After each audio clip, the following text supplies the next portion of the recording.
Well, hello everyone. Today we are going to be talking about dark academia books. It is back to school season. I don't know about anyone else, but I want to go out and buy all of the highlighters under the sun and organize a bunch of stuff that is not necessary. But I get that back to school itch along with the rest of the world, I feel like. And so I thought this would be a great time to talk about books about dark academia. I have a lovely little stack of books set aside beside me, but I do have a few books that I want to mention that I don't physically own. The first book I want to share with you is The Likeness by Tana French. This is the second in the Dublin Murder Squad series. However, you can read these books out of order. I just happen to really want to read them in order in the series. And in this book, we follow a woman on the Dublin Murder Squad. She's called to the scene of a crime where a dead woman is lying in the middle of essentially a ruined cottagey area.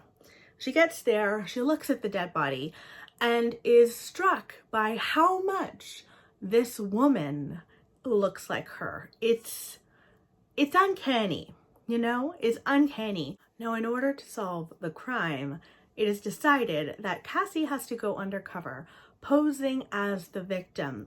And they'll say, you know what, she wasn't murdered, she was just injured. And send her back on her way to her home where she lives with three or four other graduate students. They're all doing their masters or their PhDs, I can't remember off the top of my head, in English. And they're all slightly pretentious in their own ways. They all harbor these secrets, but I loved reading about this group of tightly knit students living together out in a cottage that they're trying to like fix up on their own as well. So atmospheric and so good. Next up, we have The Broken Girls by Simone Saint James. This takes place in Vermont, and we have a dual timeline situation here. We've got Vermont 1950, and we follow a group of girls who go to a boarding school called Idlewild Hall, and it's meant to be haunted. And it's about these group of girls, you know, living their lives, having friendships, going to school, all amidst a haunted boarding house, which was truly creepy. There are scenes in here that were really quite terrifying. And then it flashes forwards to Vermont 2014, and we follow Fiona, who has not stopped thinking about her eldest sister's death. Just 20 years ago, her eldest sister's body was found by the land of Idlewild Hall on the grounds, and she needs to know what happened. It has gone unsolved, and she's trying to find out what really did happen to her sister. This is so atmospheric and dark and creepy and like perfect for this time of year. Like, you have the dark academia along with a bit of like light horror. I mean, you can't get any better in the fall. Next up is His and Hers by Alice Feeney. This book follows a couple who are in the midst of a divorce. We follow Anna, who is a BBC reporter, and then we also follow Detective Chief Inspector Jack Harper, who is a police detective. Now, they're both called to a crime scene, and Detective Harper stumbles upon the body of a woman that he knows and who he has known for a while. And Anna gets there and soon discovers who the body belongs to, and also understands that this is from her past as well. And so you go backwards and forwards in time, and all of the secrets of the past of their experience at high school seeps into the present day, and they're very much linked together. There's a scene at the ending that was truly horrifying and almost was like out of a scene of a horror movie, but not quite. I don't know how to explain it unless you've read it. If you know, you know. I think this is the scariest Alice Feeney that I've read thus far, and I really enjoyed it. Also, such an interesting perspective to read from a couple that is in the midst of a divorce. I haven't read a lot of stories like that, so loved this one. Next up is The First Day of Spring by Nancy Tucker. This is my favorite book that I've read thus far this year. And now I recognize that a lot of people would not necessarily want to pick up a book that's called The First Day of Spring in the fall. And I get that. I understand the hesitation, but do yourself a favor and pick up this book.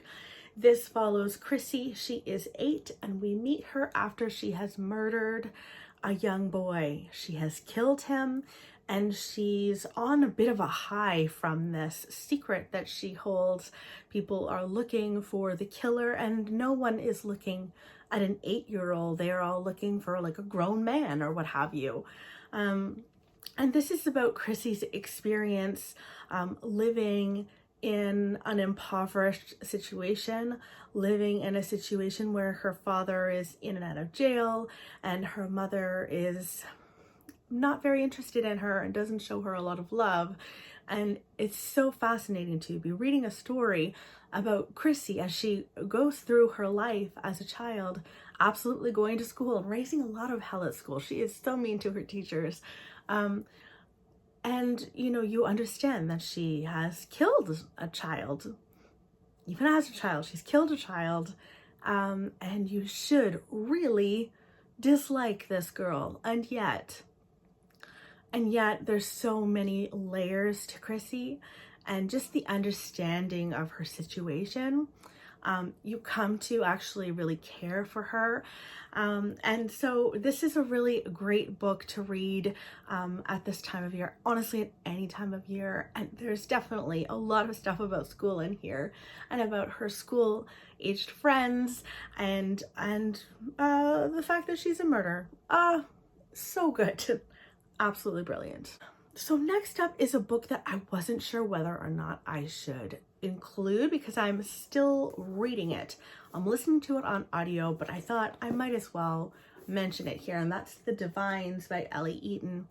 This is another story that goes backwards and forwards in time, and we meet a woman who has decided to go back to the boarding school where she spent a lot of her time along with a lot of other girls that called themselves the Divines.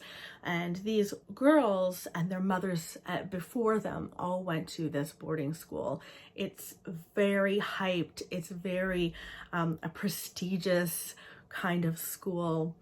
And she has decided to bring her very new husband along with her to go and visit, and a lot of memories start flooding back to her, including the sudden death of one of her schoolmates, which is the very reason why the school closed down. And you discover how that came to be, the experience at the school, lots of sexual inappropriate things going on at this school, and I'm really quite enjoying it. It's definitely a different one, but absolutely dark academia in my mind. Confessions is next. This follows a teacher who is gathering all of her children, all of her students around her. It is her last day at school. She is quitting teaching and leaving forever. And she has gathered them all together to confront her students. Her daughter was recently-ish found dead on the schoolyard, or in the schoolyard. Someone had murdered her child, and she believes that one of her students did it. This is an incredibly tense book, and I think absolutely perfect for this time of year. Last but not least, I just had to include Thornhill in the mix. This is a really cool graphic novel. In the present day, we follow a young girl who has moved to a new town, and we follow her in present day in pictures. Here she is there. So this girl has come to this new town, is quite alone, and there is a kind of derelict building outside of her bedroom window.